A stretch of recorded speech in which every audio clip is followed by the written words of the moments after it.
ಸುಪ್ತ ವೀರಾಸನ. ವೀರಾಸನದಲ್ಲಿ ಕೂತ್ಕೊಂಡು ಹಿಂದಕ್ಕೆ ಮಲಗೋದು. ಇದು ಮಾಡೋದ್ರಿಂದ ಇಡೀ ಶರೀರಕ್ಕೆ ಕಾಲ್ಬೆರಳಿನಿಂದ ನೆತ್ತಿ ತನಕ ಪ್ರತಿಯೊಂದು ಭಾಗಗಳಿಗೂ ವ್ಯಾಯಾಮ ಸಿಗುತ್ತೆ ಇದರಿಂದ. ಮತ್ತು ಕಾಲುಗಳದ್ದು ಏನೇ ನೋವಿದ್ರೂ, ವೆರಿಕೋಸ್ ವೇನ್ಸ್ ಇದ್ದರೆ, ಮಂಡಿ ನೋವಿದ್ರೆ, ಮತ್ತು ಆ್ಯಂಕಲ್ ಭಾಗದಲ್ಲಿ ನೋವಿತ್ತು, ಹಿಮ್ಮಡಿ ನೋವಿರುತ್ತಲ್ಲ, ತುಂಬ ಜನಕ್ಕೆ ಲೇಡೀಸಿಗೆ ಜಾಸ್ತಿ ಹಿಮ್ಮಡಿ ನೋವು ಬರುತ್ತೆ. ಇದನ್ನೆಲ್ಲ ಮಾಡ್ತಾಯಿದ್ರೆ ಅದು ನೋವೆಲ್ಲ ಕಡಿಮೆ ಆಗುತ್ತೆ. ಇದರಿಂದ ಅನೇಕ ರೀತಿಯ ಲಾಭಗಳಿದೆ ಈ ಆಸನದಿಂದ. ಮತ್ತು ಪಿರಿಯಡ್ಸ್ ಟೈಮಲ್ಲಿ ಇದನ್ನು ಮಾಡ್ಬೋದು. ಇದರಲ್ಲಿ ರಿಲ್ಯಾಕ್ಸ್ ಮಾಡ್ಕೋಬೋದು ಪೀರಿಯಡ್ಸ್ ಟೈಮಲ್ಲಿ. ಬೇರೆ ಟೈಮಲ್ಲೂ ಮಾಡ್ಕೋಬೋದು. ಊಟ ಮಾಡುವಾಗ ಆಸನ ಮಾಡೋದು ಅಂದರೆ ಸುಪ್ತ ವೀರಾಸನ, ಸುಪ್ತ ಬದ್ಧ ಕೋನಾಸನ ಎರಡನೇ. ಈಗ ಮಾಡಿ ಕಾಲುಗಳನ್ನು ಫೋಲ್ಡ್ ಮಾಡ್ಕೊಳ್ಳಿ.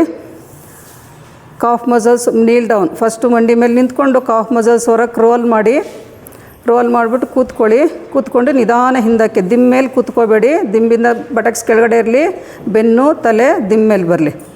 ಯಾರಿಗೆ ದಿಂಬು ಅವಶ್ಯಕತೆ ಇದೆ ಅವರು ಯೂಸ್ ಮಾಡ್ಬೋದು, ಬೇಡ ಅನ್ನೋರು ಹಾಗೆ ಬೇಕಾದರೂ ಮಾಡ್ಬೋದು. ಒಂದು ದಿಂಬು 2 ದಿಂಬು ಬೇಕಾದರೂ ಹಾಕ್ಕೋಬೋದು.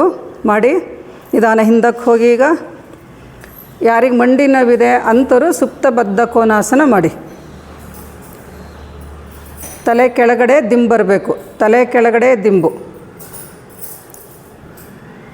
ದಿಂಬಿನ ಮೇಲೆ ಕೂತ್ಕೋಬಾರ್ದು. ಮಂಡಿಗಳನ್ನು ಆದಷ್ಟು ಹತ್ತಿರ ತೊಗೊಳಕ್ಕೆ ಟ್ರೈ ಮಾಡಿ.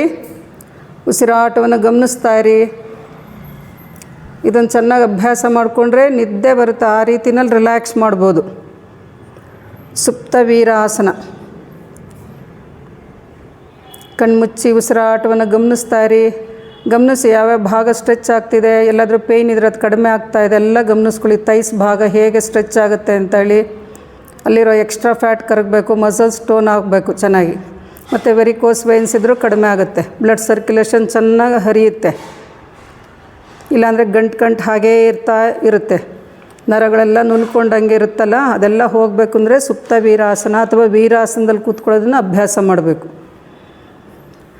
ಇದರಲ್ಲಿ ಒಂದು 5 ನಿಮಿಷ ಬೇಕಾದರೂ ಇರ್ಬೋದು ಅಭ್ಯಾಸ ಆದಮೇಲೆ.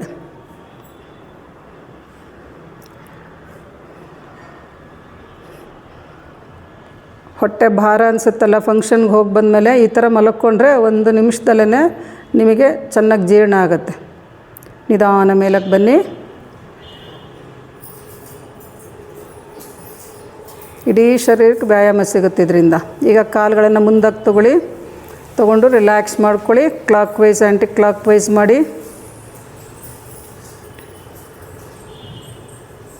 ಎರಡು ಕಡೆಗೆ ರೊಟೇಟ್ ಮಾಡಿ, ಮುಂದಕ್ಕೆ ಸ್ಟ್ರೆಚ್ ಮಾಡಿ, ಹಾಗೆ ಹಿಂದಕ್ಕೆ ತೊಗೊಳ್ಳಿ ಒಂದು ಸಲ ಟೋಸ್ನ.